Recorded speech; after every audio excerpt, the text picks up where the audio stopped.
Hello friends, welcome back to my YouTube channel. Today I am going to discuss set number 4 of English language, which is the previous year paper of PGT 2014. It will be beneficial for all your exams conducted under DSSB board, whether it is PRT, TGT, LDC and Lekpal as well.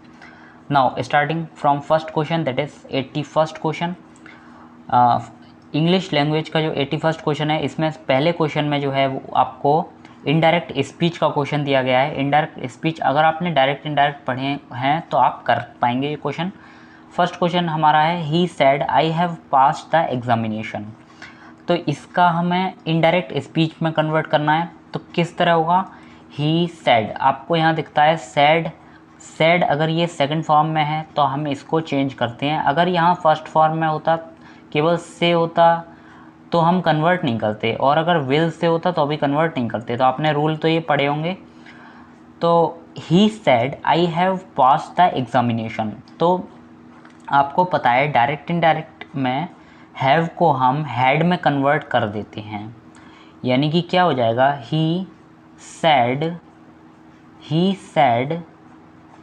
Said that, आपको पता है comma हटते हैं तो that लग जाता है, तो ये कॉमा हट जाएंगे और दैट लग जाएगा। ही सेड दैट, फिर आई को क्या हो जाएगा? ही, क्योंकि यहाँ ही सेड और आई जो है वो ही अपने लिए यूज़ कर रहा है, तो आई को हम ही में कन्वर्ट कर देते हैं। और हैव को हैड पास्ड द एग्जामिनेशन, तो इसका आंसर यानी कि क्या हो जाएगा? He said that he had passed the examination, यही सही लग रहा है। ही अनाउंस दैट, नहीं अनाउंस तो नहीं आएगा, सैड को सैड ही रहेगा। He said that he had to, देखो ये भी हो सकता था, लेकिन यहाँ टू का यूज़ कर दिया जो कि सुपरफ्लुअस है। यहाँ कहीं भी टू का यूज़ नहीं हुआ है, इसने टू का यूज़ किया है, इसलिए ये भी नहीं हो सकता, बी तो नहीं है। ही सैड दैट ही हैज़ है, इसलिए गलत है, क्योंकि डायरेक्ट इनडायरेक्ट स्पीच में हम हैव को हैड में कन्वर्ट करते हैं। That's why option A is correct. Next question की ओर चलते हैं। नेक्स्ट है 82nd क्वेश्चन, जिसमें कहा गया है, पहले पढ़ लेते हैं ये क्वेश्चन क्या कह रहा है। 82 से जो 83 के क्वेश्चन है हमारे, वो हैं हमारे choose the best alternative to bold part of the given sentence which में इम्प्रूव द सेंटेंस। तो इसमें बोल्ड पार्ट तो कुछ भी नहीं दिख रहा है, लेकिन आपको यहाँ देखना होगा कि हम इम्प्रूव सेंटेंस को क्या कर सकते हैं। तो इसमें बोल्ड पार्ट जो है हम पहले ही बता दे रहे हैं, एज लॉन्ग एज आपका बोल्ड पार्ट है, इसके लिए हमें अगर इम्प्रूवमेंट की कोई ज़रूरत है तो हमें सेंटेंस को इम्प्रूव करना है और ऑप्शन को चुनना है हमें।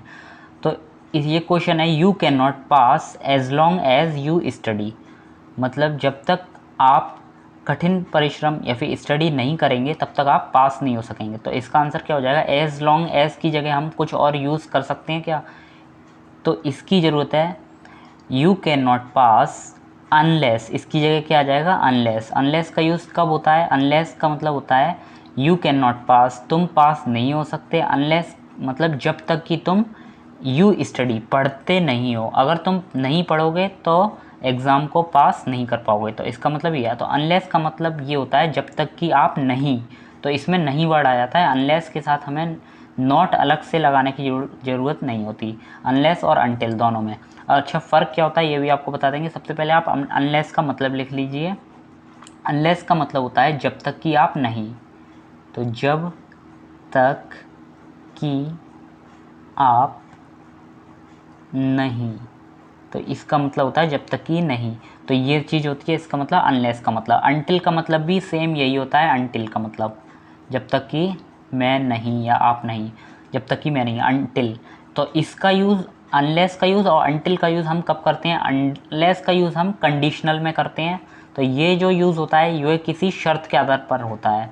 कंडीशन कोई दी हो तो हम अनलेस का यूज़ करते हैं, और अगर टाइम दिया हो तो हम अनटिल का यूज़ करते हैं। टाइम दिया हो तो हम अनटिल का यूज़ करते हैं। जैसे कि आप मेरा वेट करना जब तक कि मैं नहीं आ जाता, तब हम अनटिल का यूज़ करेंगे। Wait for me until I come. जब तक कि मैं नहीं आ जाता, अनटिल आई कम, इसका मतलब जब तक कि मैं नहीं आ जाता। तो इसमें नहीं वर्ड अपने आप ही आ जाता है, अलग से नहीं लगाते। अनटिल आई कम, जब तक कि मैं नहीं आ जाता। वेट फॉर मी, मेरा प्रतीक्षा करना। मेरा वेट करना, तो इसका मतलब ये है। और एज लॉन्ग एज यहाँ हमने अनटिल क्यों नहीं लगाया, क्योंकि यहाँ टाइम का कुछ भी नहीं है, वहाँ तो वेट करने के लिए टाइम दिया गया था, लेकिन यहाँ टाइम का कुछ नहीं है, यहाँ कंडीशन है, इसलिए कंडीशन दी गई है, तो इसलिए हम अनलेस का यूज़ करते हैं। तो इसका आंसर क्या हो जाएगा, ऑप्शन बी अनलेस, मतलब कि यू कैन नॉट पास, आप पास नहीं हो सकते जब तक कि आप स्टडी नहीं करेंगे, तो इसका आंसर बी हो जाएगा। यहाँ से आप इसका आंसर भी पढ़ सकते हैं।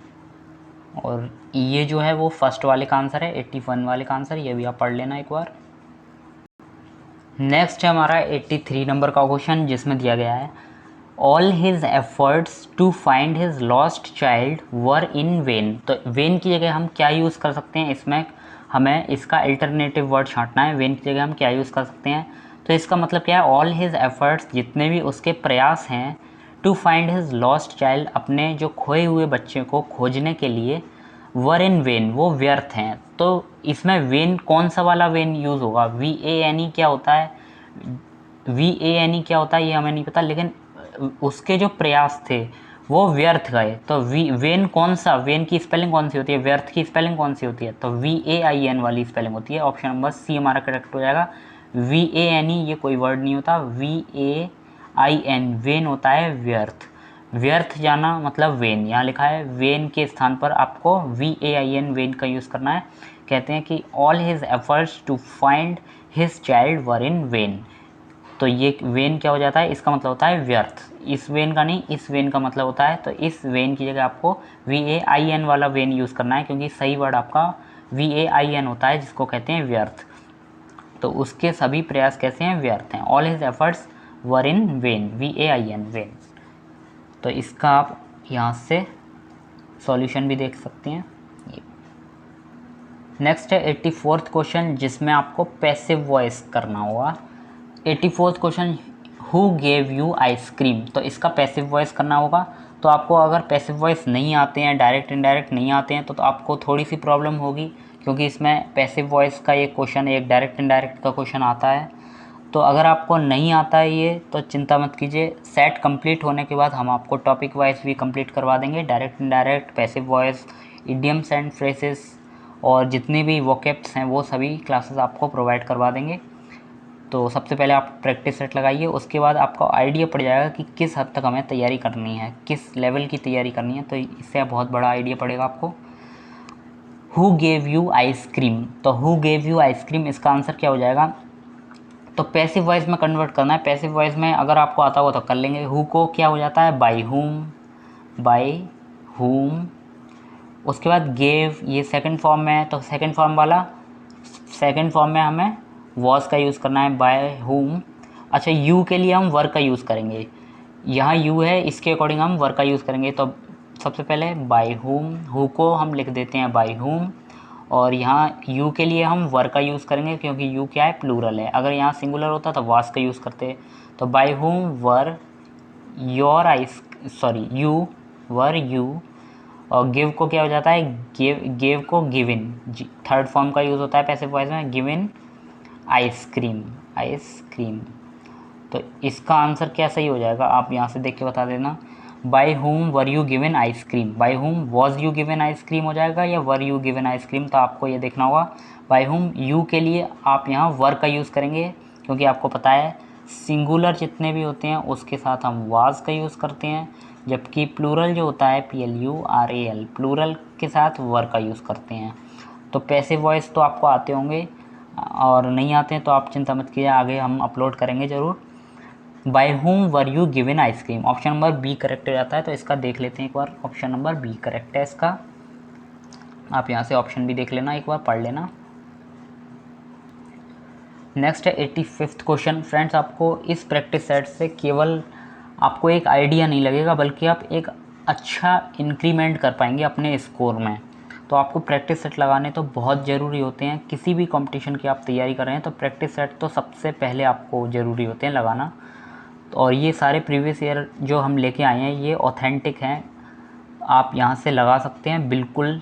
बहुत अच्छे सेट्स हैं ये, 26 सेट्स हम आए हैं टोटल, जिसको हम यहाँ कराने वाले हैं। 85 जो क्वेश्चन है, I will write a letter, I will write a letter, इसको भी हमें पैसिव वॉइस में कन्वर्ट करना है। तो पैसिव वॉइस में वही चीज़, कि आपका जो ऑब्जेक्ट होता है वो सब्जेक्ट के रूप में आ जाता है और सब्जेक्ट जो होता है वो ऑब्जेक्ट के रूप में आ जाता है। और विल को क्या हो जाता है, विल बी हो जाता है। अगर आपने पढ़ा होगा पैसिव वॉइस तो आप कर लेंगे। ए लेटर, फिर विल को विल बी रिटन बाई मी, तो ऑप्शन क्या हो जाएगा, ऑप्शन नंबर बी करेक्ट हो जाएगा। देख लेते हैं इसका answer, option number B correct है। तो आप यहाँ से पढ़ लेना इसका जो सॉल्यूशन है वो।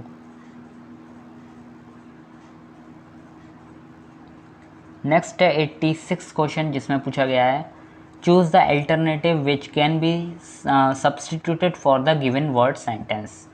तो हमें इस सेंटेंस का यानी कि इसको क्या कहते हैं, जब बहुत सारे वर्ड्स दिए रहते हैं उसके लिए हमें एक वर्ड छांटना होता है, तो उसको क्या कहते हैं, वन वर्ड। तो वन वर्ड छांटना है इसके लिए। तो 86 नंबर का क्वेश्चन है वन वर्ड का क्वेश्चन, जो कि वोकैब्स का एक पार्ट है। स्टडी ऑफ बर्ड्स क्या कहलाता है, तो आपको पता होना चाहिए स्टडी ऑफ बर्ड्स जो है वो ऑर्निथोलॉजी कहलाता है। स्टडी ऑफ बर्ड्स क्या कहलाता है, ऑर्निथोलॉजी। और इसका आंसर भी आप यहाँ से पढ़ लेना। नेक्स्ट है 87th क्वेश्चन, जिसमें the line where the land and sky seems to meet. ऐसी जगह जहाँ आपको लैंड यानी कि भूमि और स्काई मिलते हुए दिखाई देते हैं, तो ऐसी जगह क्या कहलाती है, जहाँ जैसे बहुत दूर आप देखते हैं तो ये जैसे ये कोई ज़मीन है और यहाँ यहीं आपको आसमान जो है वो इस तरह नज़र आता है, इस तरह यहाँ मिलता हुआ। तो ऐसी जगह को क्या कहते हैं, जहाँ धरती और आसमान मिले हुए नज़र आते हैं, तो वो जगह जो होती है वो हॉरिजॉन कहलाती है। हॉरिजॉन कहते हैं ऐसी जगह को। यहाँ से इसका सॉल्यूशन आप पढ़ लेना। नेक्स्ट है 88th क्वेश्चन, जिसमें पूछा गया है एरर, हमें एरर डिटेक्शन के बारे में है। तो 88th क्वेश्चन में ऑल मैंगोज आर राइप या फिर नो एरर। तो आपने ये पढ़ा होगा सेंटेंस में दीज ऑल कभी भी नहीं होता, ऑल दीज होता है, ऑल दीज। तो यहाँ इसका क्रम उल्टा कर दिया है, all these mangoes are ripe ऐसे करके होता है। तो दीज ऑल कभी भी नहीं देखा होगा, ये अगर आपका रीडिंग स्किल्स अच्छी हैं तो आप ये कर पाएंगे ज़रूर। तो 88th क्वेश्चन में आप समझ जाएंगे all these mangoes are ripe, तो ऑप्शन नंबर ए इसका आंसर होगा। नेक्स्ट है 89th क्वेश्चन, जिसमें पूछा गया है एरर के बारे में, वही चीज़। The library members were asked to return back the books to the library. Library के जो मेंबर हैं उनसे पूछा गया, उनसे कहा गया बुक को रिटर्न बैक करने की लाइब्रेरी को। तो आपको पता होता है रिटर्न का मतलब क्या होता है, रिटर्न का मतलब वापस करना। तो वापस करने के साथ साथ बैक की कोई ज़रूरत ही नहीं है, रिटर्न का मतलब ही है वापस करना, तो बैक की कोई ज़रूरत नहीं होती, केवल रिटर्न में ही बैक का अपने आप में मतलब होता है। तो इसलिए बैक को हम नहीं लगाएंगे, बैक यहाँ सुपरफ्लुअस है, ये बेकार में लगाया गया है। The library members were asked, तो लाइब्रेरी मेंबर्स को कहा गया to return the books, return मतलब वापस करना, बुक को वापस करें टू द लाइब्रेरी। तो ऑप्शन नंबर बी करेक्ट हो जाएगा, क्योंकि रिटर्न के साथ कभी भी बैक का यूज़ नहीं किया जाता है। यहाँ गिव होता तो हम लगा सकते थे गिव बैक द बुक्स, लेकिन गिव बैक का पूरा का मतलब होता है रिटर्न, तो रिटर्न के साथ बैक का यूज़ नहीं होगा। नेक्स्ट क्वेश्चन 90 नंबर का क्वेश्चन है, यानी कि 10th नंबर का क्वेश्चन है ये। फ्रेंड्स, आप ये प्रैक्टिस सेट लगाने के बाद लगभग 18 से 19 क्वेश्चन आराम से कर ले जाएंगे इंग्लिश में। तो प्रैक्टिस सेट आप ज़रूर लगाना, 25 के पूरे आप लगा देना, तो उससे आपको बहुत ज़्यादा हेल्प रहेगी। 130 स्कोर आपको करना होगा इसमें। तो अगर आपने 130 स्कोर कर लिया तो आपका सिलेक्शन पक्का रहेगा, क्योंकि पिछली बार जो आपकी फ़ाइनल कट ऑफ गई थी वो 121 गई थी। इस बार आपको 130 एटलीस्ट लाने हैं, क्योंकि वैकेंसी जो हैं पिछली साल की कंपैरिजन में थोड़ी सी कम है, इसलिए कट ऑफ थोड़ा सा ऊपर रहने वाला है, 130 के आसपास रहेगा, प्लस माइनस आप 5 कर सकते हैं इसमें। तो 90 नंबर का क्वेश्चन है इसमें, each of these girls play games. तो इसमें क्या आंसर होगा इसका, ईच ऑफ दीज गर्ल्स। आपको ये याद रखना है, जब भी ईच वर्ड आए, एवरी वर्ड आए, तो इनके साथ जो है हमेशा सिंगुलर वर्ब का यूज़ होता है। यानी कि सिंगुलर वर्ब अगर आपको नहीं समझ में आए तो आपको बस इतना ध्यान रखना है, ईच ऑफ दीज गर्ल्स के साथ हम ईच ऑफ दीज गर्ल्स के अकॉर्डिंग हम ईच के अकॉर्डिंग लगाते हैं यहाँ जो भी वर्ब आती है। तो ईच को हम क्या मानते हैं, एक सिंगुलर सब्जेक्ट। जब सिंगुलर सब्जेक्ट मानते हैं तो यहाँ आपको पहले भी बता चुके हम कि सिंगुलर सब्जेक्ट के साथ वर्ब में एस या ई एस का यूज़ किया जाता है प्रेजेंट इंडेफिनिट टेंस में। तो आपको यहाँ दिखाई दे रहा है यहाँ वॉज वर या इज एम आर कुछ भी नहीं है, यानी कि ये क्या है, एक प्रेजेंट इंडेफिनिट टेंस है। और यहाँ प्लेस का यूज़ होना चाहिए क्योंकि ये ईच ऑफ दीज गर्ल्स को हम कैसे ट्रीट करते हैं, सिंगुलर सब्जेक्ट की तरह ट्रीट करते हैं। तो ईच ऑफ दीज गर्ल्स, तो इनमें से प्रत्येक गर्ल प्लेस गेम्स खेलती है। तो इसमें आंसर क्या हो जाएगा, प्ले में मिस्टेक है तो इसका आंसर भी देख लेते हैं एक बार। तो इसका सॉल्यूशन बी आंसर हो जाएगा इसका करेक्ट। यहाँ से आप पढ़ लेना इसका। नेक्स्ट है 91वां क्वेश्चन जिसमें पूछा गया choose the correct alternative and fill in the blanks. तो हमें करेक्ट अल्टरनेटिव छांटने हैं इन ब्लैंक्स के लिए। सबसे पहले 91 के लिए छांटना है, उसके बाद 92 के लिए। तो यहाँ से देखना आप, ए डैश फ्रेंड, तो कैसा फ्रेंड होगा, ए ट्रू फ्रेंड या ट्रुथ फ्रेंड। ट्रुथ तो कैसे भी नहीं होता, ट्रुथफुल फ्रेंड हो सकता है या फिर ट्रूली फ्रेंड। तो क्या होगा, आप कैसे बोलते हो इन सब में, ए ट्रू फ्रेंड, हमेशा ट्रू फ्रेंड बोला जाता है, एक सच्चा मित्र। तो ए ट्रू फ्रेंड बोला जाता है। तो 91 का आंसर क्या हो जाएगा, ए। इसके बाद is not dash to give an honest suggestion. तो इसका 92 का क्या हो जाएगा देखते हैं। 92 का आंसर क्या हो जाएगा, बी अफ्रेड। यानी कि हमारा जो क्वेश्चन था वो देख लेते हैं पहले। इसका मतलब हो जाएगा a true friend is not afraid. 92 का आंसर आप देख चुके हैं, afraid, AFRAID, afraid to give an honest suggestion. एक जो सच्चा मित्र होता है वो डरता नहीं है to give an honest suggestion, एक ईमानदारी पूर्ण सजेशन देने से, सच्चाई कहने से वो डरता नहीं है। To give an honest suggestion ईमानदारी पूर्ण जो सलाह देने से डरता नहीं है। तो इसके लिए डरने की ज़रूरत है, यहाँ डरना मतलब हिम्मत का काम करना, और हिम्मत का काम करने के लिए हमेशा अफ्रेड का यूज़ होता है। फियर का यूज़ क्यों नहीं किया हमने, क्योंकि वहाँ फियर भी दिया था। तो फियर जो होता है वो डर होता है घोस्ट से, भूत वगैरह से अगर आप डरते हैं तो उसके लिए फियर का यूज़ होता है। लेकिन यहाँ कोई हिम्मत का काम हो, जैसे a true friend is not afraid, वो डरता नहीं है, यानी कि हिम्मत है उसमें, to give an honest suggestion, ईमानदारी पूर्ण सलाह देने की। तो इसके लिए यहाँ एक अफ्रेड वर्ड है, इसका यूज़ हमने क्यों किया, क्योंकि ये एक हिम्मत का काम है, और जब भी हिम्मत का काम होता है तो उसके लिए हम अफ्रेड का यूज़ करते हैं, फियर का यूज़ नहीं करते हैं। तो इसमें क्या आ जाएगा, a true friend is not afraid to give an honest suggestion. Next है 93rd क्वेश्चन जिसमें पूछा गया है मोस्ट अपोजिट मीनिंग आपको छांटना है रिजेक्ट का। तो रिजेक्ट का अपोजिट क्या हो जाएगा, रिजेक्ट मतलब किसी प्रपोजल को हम रिजेक्ट कर देते हैं, तो इसका उल्टा क्या हो जाएगा, एक्सेप्ट करना, इसका उल्टा रिजेक्ट करना। यहाँ से आप सॉल्यूशन भी पढ़ सकते हैं। रिजेक्ट का मतलब क्या होता है, अस्वीकार करना, तो इसका उल्टा क्या हो जाता है, एक्सेप्ट, स्वीकार करना। रिटर्न का मतलब होता है वापस करना। रिपेंट का मतलब पछतावा करना। रिपीट का मतलब दोहराना। नेक्स्ट है 94th क्वेश्चन जिसमें पूछा गया है आपका बेस्ट एक्सप्रेस द मीनिंग। तो इसका मीनिंग क्या हो जाएगा, एम्फेसाइज का। तो एम्फेसाइज का मतलब क्या हो जाएगा, किसी पर एम्फेसाइज करना, ध्यान देना, किसी पर प्रकाश डालना। तो स्ट्रेस, एम्फेसाइज का मतलब क्या होता है, स्ट्रेस। तो यहाँ लिखा है, आप ये सॉल्यूशन भी पढ़ सकते हैं। एम्फेसाइज का मतलब क्या होता है, एम्फेसाइज मतलब किसी पर प्रकाश डालना, एम्फेसाइज करना किसी चीज़ को। जैसे अगर कोई सेंटेंस लिखा, हमें हाईलाइट करना है, जैसे a boy can not do this job. तो यहाँ अगर हमें हाईलाइट करना है ए बॉय को, तो एम्फेसाइज करना, ए बॉय को हमने एम्फेसाइज करना है, हाईलाइट करना है, तो ए बॉय को हमने बोल्ड से लिख दिया, बोल्ड ऐसे करके हमने। बाकी सेंटेंस जो है नॉर्मल लिखा है, लेकिन अगर ए बॉय को हमने एक बोल्ड अक्षरों से लिख दिया है तो इसको हमने एम्फेसाइज किया है। एम्फेसाइज मतलब इस पर प्रकाश डाला है, एम्फेसाइज मतलब जोर देना या बल देना, तो उसको कहते हैं स्ट्रेस। तो ये ऑप्शन बी करेक्ट हो जाएगा। यहाँ से इसका आंसर भी पढ़ सकते हैं आप। उसके बाद है 95th क्वेश्चन जिसमें पूछा गया है प्लूरल ऑफ टूथ। तो इसके लिए ऑप्शन की जरूरत नहीं है। टूथ का प्लूरल क्या होता है, टीथ, TEETH। टूथ का प्लूरल क्या होता है, टीथ। तो यहाँ से ऑप्शन भी देख सकते हैं आप। नेक्स्ट 96 क्वेश्चन, टूथ का प्लूरल क्या हो जाएगा, टीथ हो जाएगा। तो यहाँ ऑप्शन डी करेक्ट हो जाएगा।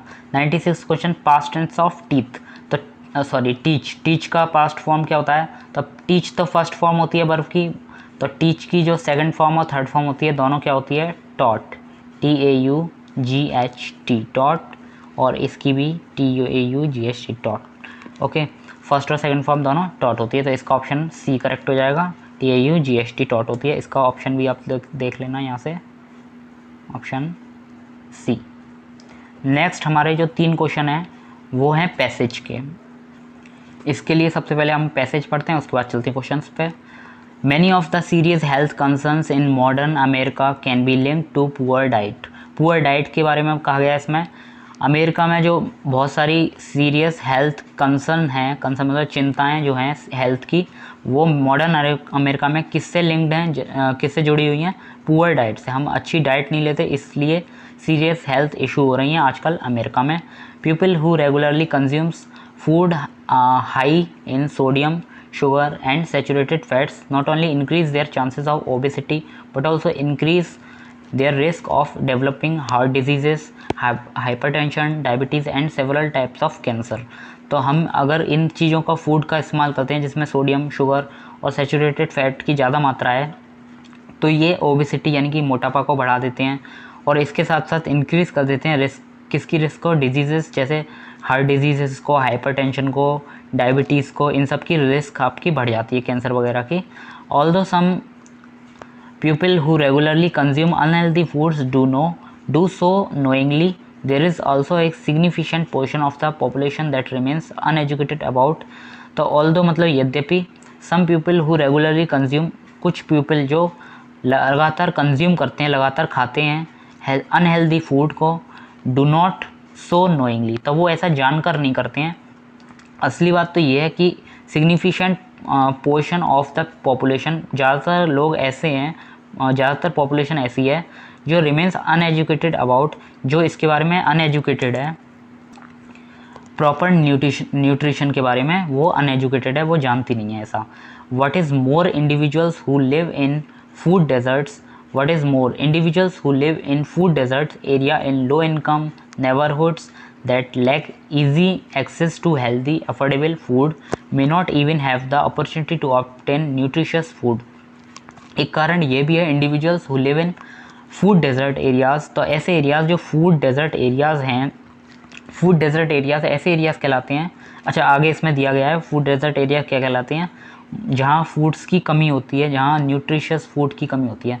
तो ऐसे इंडिविजुअल्स हु लिव, जो रहते हैं फूड डेजर्ट एरियाज़ में, जिनकी इनकम लो होती है, ऐसे एरियाज़ में lack easy access to healthy affordable food, तो वहाँ हेल्दी यानी कि स्वास्थ्यवर्धक एफोर्डेबल फूड को फूड तक पहुँचना जो है वो कठिन है। लैक इजी एक्सेस, तो लैक मतलब कमी होती है, इजी एक्सेस को मतलब आसानी से पहुँच वहाँ नहीं हो पाती है, आसानी से हेल्दी फूड के लिए वहाँ पहुँच नहीं होती है उनकी, क्योंकि वो लो इनकम एरियाज़ में रहते हैं और फूड डेजर्ट एरियाज़ में रहते हैं।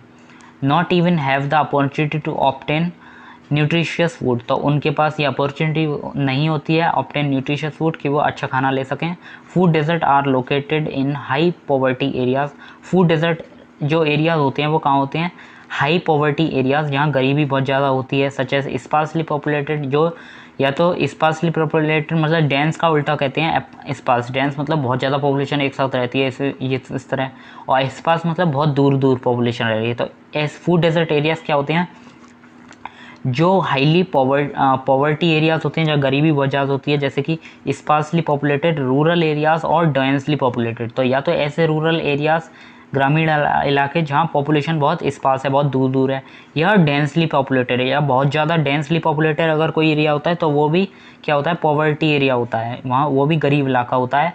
लो इनकम अर्बन सेंटर्स जो होते हैं वो सब क्या होते हैं, फूड डेजर्ट एरियाज़ होते हैं ये सभी। आगे देख लेते हैं, इसमें कहा गया है food desert most often develop when major supermarket chains either relocate out of these areas or simply refrain from building stores there।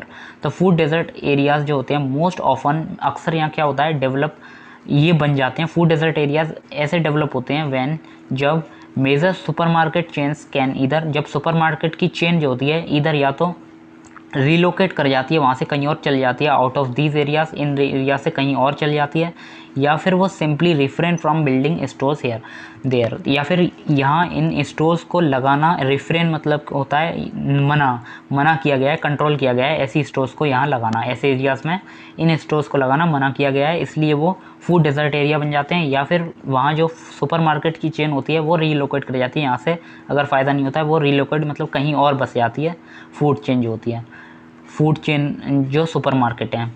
Major food retailer chains tend to limit their store locations to wealthier urban और suburban neighbourhoods.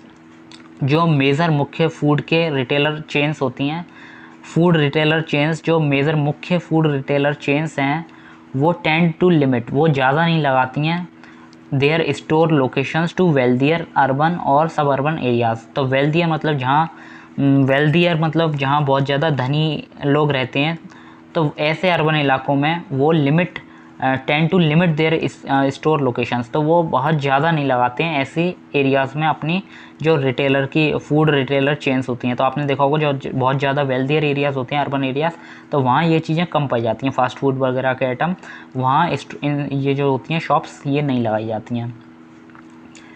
आगे पढ़ लेते हैं, America की बात हो रही है ये। This means that those who live in high poverty areas, इसका मतलब ये है कहीं दूसरी ओर कि इसका मतलब ये है कि who live in high poverty area, जो हाई प्रॉपर्टी एरिया जो लोग हाई प्रॉपर्टी के एरिया में रहते हैं, मतलब जहाँ अमीर लोग रहते हैं, ये कह सकते हैं हम high property areas often also live miles away from the fresh meets dairy produce available at supermarkets. जब यहाँ मेजर फूड रिटेलर चेन्स ही नहीं है ऐसे एरियाज़ में, टेंड टू लिमिट, वहाँ लिमिट कर दी गई है ऐसी स्टोर्स को जो मतलब फूड चेन्स से संबंधित हैं, ऐसी स्टोर्स वहाँ नहीं लग पाती हैं। तो जाहिर सी बात है जो ऐसे एरियाज़ होते हैं हाई प्रॉपर्टी के एरिया, वहाँ अक्सर इन चीज़ों की कमी होती है। वहाँ जब ये शॉप्स ही नहीं है तो फ्रेश मीट की, डेयरी प्रोडक्ट्स की वहाँ कमी रहती है, सुपरमार्केट्स वगैरह की, इन शॉप्स की वहाँ कमी रहती है। फर्दर मोर आगे ये कहा जा सकता है फास्ट फूड रेस्टोरेंट्स जो होते हैं वो कहाँ होते हैं, are disproportionately concentrated in low income areas. तो फास्ट फूड के जो रेस्टोरेंट्स होते हैं वो मोस्टली कहाँ पाए जाते हैं, लो इनकम एरियाज़ में पाए जाते हैं या मीडियम इनकम एरियाज़ में, ऐसे एरियाज़ में नहीं पाए जाते हैं जहाँ बहुत ज़्यादा कैसे वेल्दियर अर्बन जो एरिया होते हैं वहाँ नहीं पाए जाते ये। तो फास्ट फूड के जो रेस्टोरेंट्स होते हैं वो मोस्टली कहाँ पाए जाते हैं, कंसनट्रेट होते हैं, मतलब जहाँ मुख्यतः पाए जाते हैं, ज़्यादा पाए जाते हैं, ज़्यादा कंसनट्रेशन इनका जो होता है वो लो इनकम एरियाज़ में मिलता है। अब एक बार हम क्वेश्चन पे नज़र डालते हैं। 97वां क्वेश्चन है, देख लेते हैं इसका आंसर क्या हो जाएगा। सीरियस हेल्थ कंसर्न्स, जो सीरियस हेल्थ कंसर्न्स होती है मॉडर्न अमेरिका में, आर रिलेटेड टू, वो किससे संबंधित है, मॉडर्न अमेरिका में जो सीरियस हेल्थ कंसर्न्स है वो किससे संबंधित है, आर रिलेटेड टू स्मोकिंग से, फास्ट लाइफ से, पुअर डाइट से या लॉनलीनेस से। तो आपको पहले ही ये देखने को मिल गया था जो सीरियस हेल्थ कंसर्न जो अमेरिका में चल रही हैं वो किससे हैं, पुअर डाइट की वजह से है। तो पुअर डाइट इसका आंसर हो जाएगा, जो अच्छा खाना नहीं ले पाते हैं उसकी वजह से ये जो है हेल्थ कंसर्न हो रही हैं आजकल।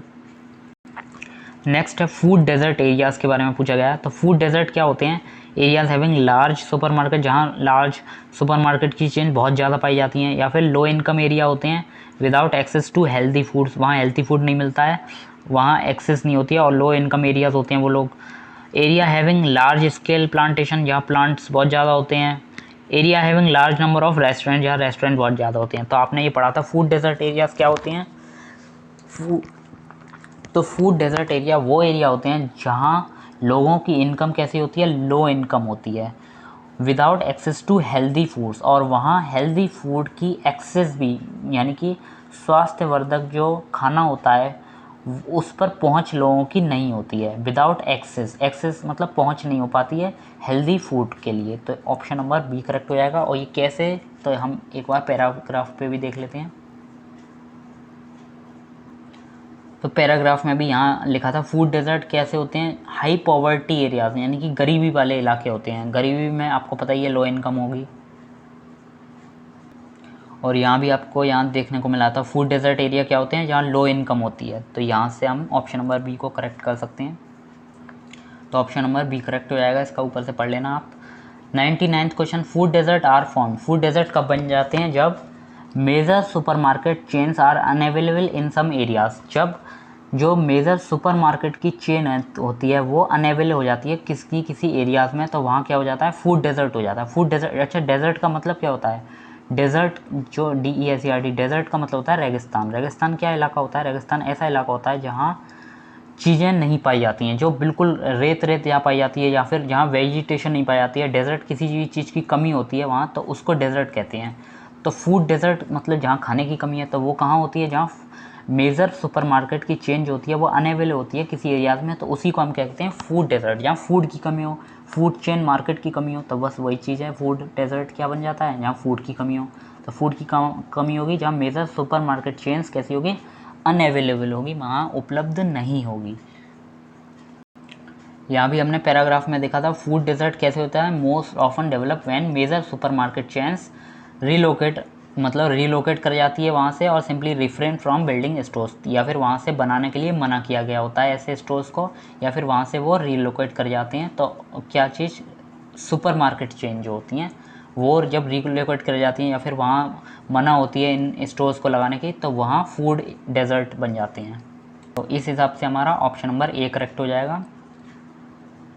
लास्ट है 100 नंबर का क्वेश्चन, जैसे पूछा गया, people belonging to low income group mostly resort to, जहाँ लो इनकम ग्रुप के पीपल रहते हैं मोस्टली रिसोर्ट टू, वो किस पर निर्भर रहते हैं मोस्टली, तो आपने यहाँ से पढ़ा होगा, नहीं पढ़ा होगा तो यहाँ से देख लेते हैं हम।